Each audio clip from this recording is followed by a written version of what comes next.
Hello friends and students. After a long time, लगभग 2 years के बाद फिर हम क्लास कराने आए हैं।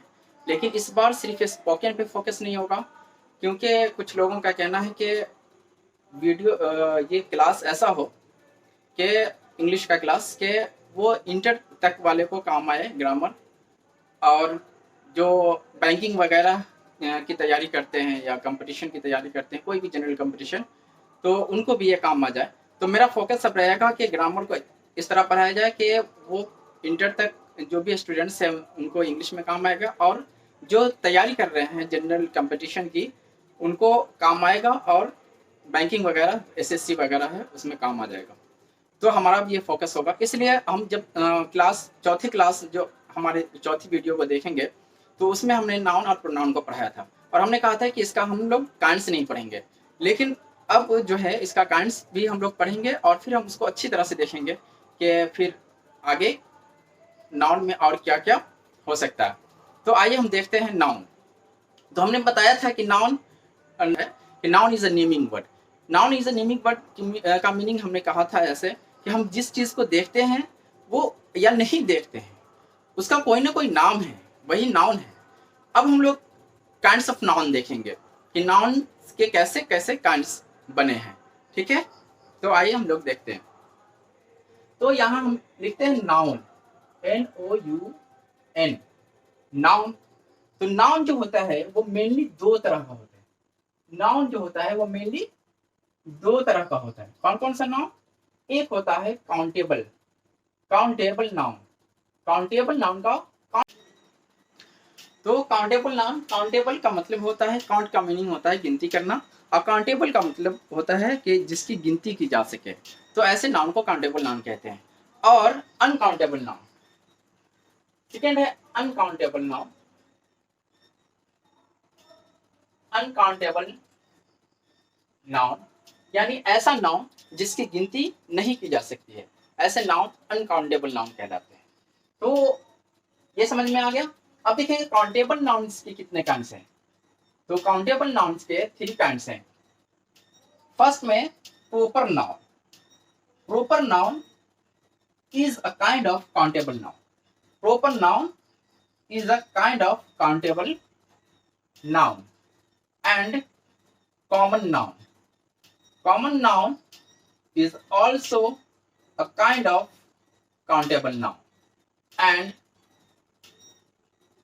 collective noun. Collective noun. Collective noun is also a kind of countable noun. और अनकाउंटेबल नाउन में दो काइंड्स होते हैं। एक होता है abstract noun, abstract noun,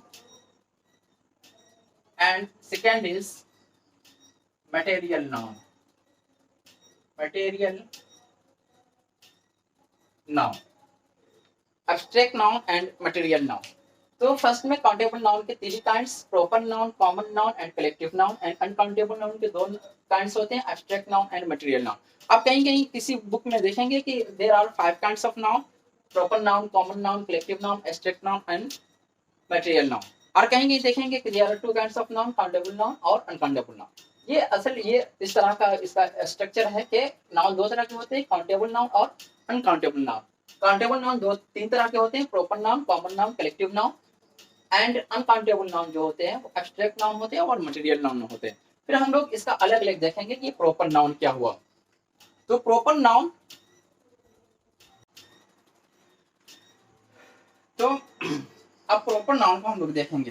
proper noun क्या होता है? प्रॉपर नाउन तो हम लोग देखेंगे proper noun. A proper noun क्या है? A proper noun denotes the proper name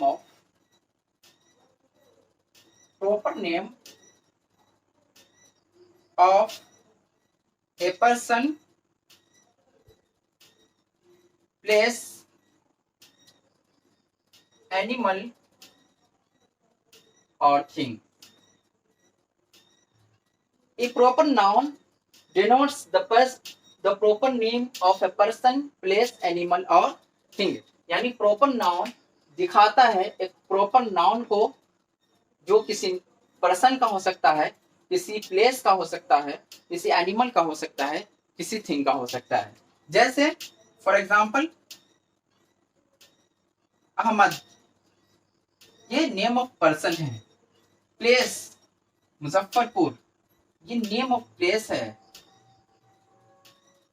animal, जैसे हमने किसी एनिमल का नाम रख दिया है स्वीट्स, तो ये प्रॉपर नाउन हो जाएगा।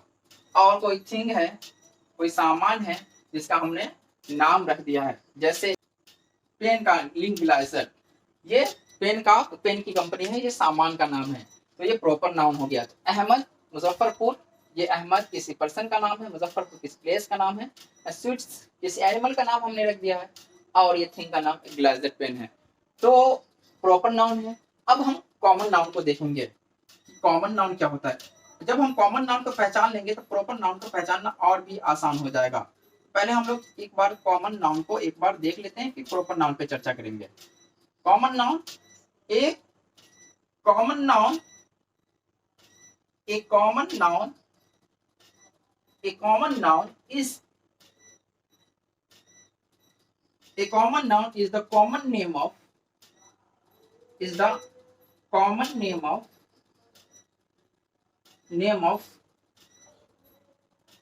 person,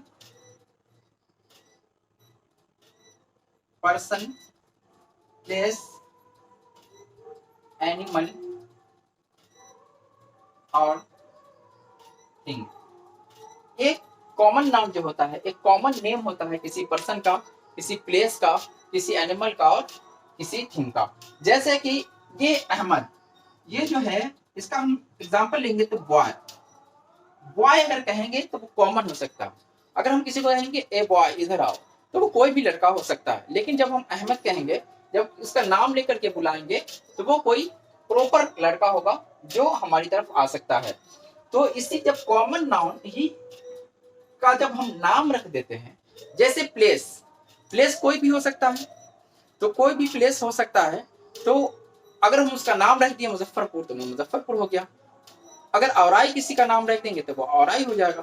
तो कॉमन नाउन ही होता है जनरल, और जब उसका नाम कुछ रख दिया जाता है, या तो किसी पर्सन का नाम कोई नाम रख दिया जाए तो वो प्रॉपर नाउन हो जाता है, किसी प्लेस का नाम कुछ रख दिया जाता है तो वो प्रॉपर हो जाता है, किसी एनिमल का नाम कुछ रख दिया जाता है तो प्रॉपर हो जाता है, किसी थिंग्स कोई सामान का नाम अगर रख दिया जाता है तो वो प्रॉपर हो जाता है। तो कॉमन नाउन को ही जब कोई नाम मिल जाता है तो वो प्रॉपर नाउन होता है।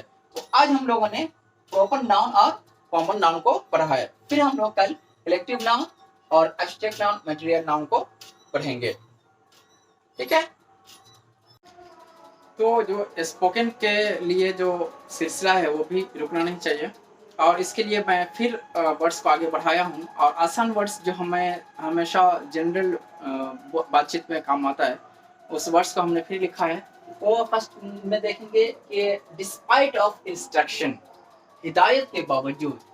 तो अगर सेंटेंस इसका यहाँ फॉर्मेशन करेंगे तो कहेंगे despite of instruction you did not come here, हिदायत के बावजूद तुम यहाँ नहीं आए।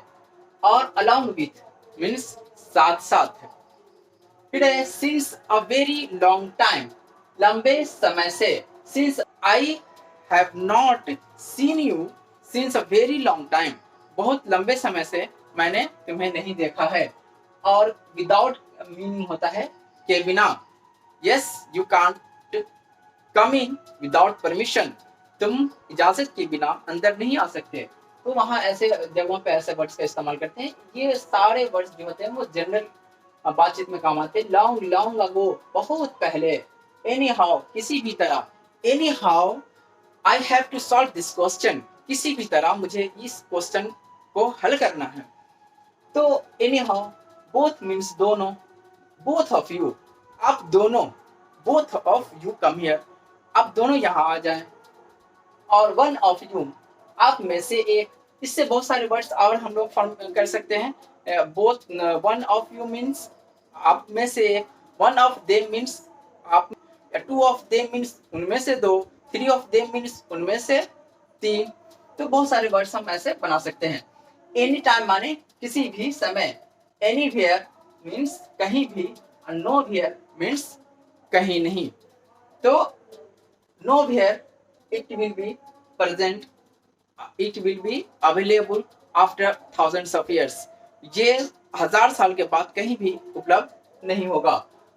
तो ये वर्ड का भी हमने कहा था कि वर्ड पावर को इंक्रीज करना होगा। तो वर्ड्स के लिए जो जनरल वर्ड्स है उसने वो हमने दिया है, और कोशिश ये करनी है कि इस वर्ड का स्टॉक करते रहें, याद करते रहें, और याद करके जब भी जरूरत पड़े तो उस वक्त इस वर्ड का इस्तेमाल करें। इंग्लिश वर्ड का हम लोग इस्तेमाल करेंगे।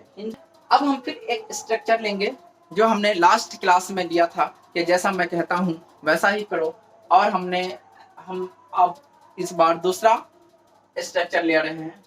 ये है जैसे थोड़ा और सोचो, थोड़ा और सोचो, किसी को बोलते हैं थोड़ा और पढ़ो, थोड़ा और लिखो। तो हम लोग ऐसे जगह पे, ऐसे सिचुएशन में हम लोग ऐसे वर्ड का, ऐसे सेंटेंस का इस्तेमाल करेंगे इंग्लिश में। कैसे? तो थोड़ा और सोचो। तो पहले सोचने की इंग्लिश लिखेंगे, थिंक बोलेंगे, किसी को सोचो तो सोचेगा, तो थिंक, और थोड़ा और सोचो, थिंक अ बिट मोर, थोड़ा और सोचो। फिर थोड़ा और पढ़ो तो रीड अ बिट मोर, थोड़ा और लिखो तो राइट अ बिट मोर। बस इसी तरह थोड़ा और खेलो तो प्ले अ बिट मोर।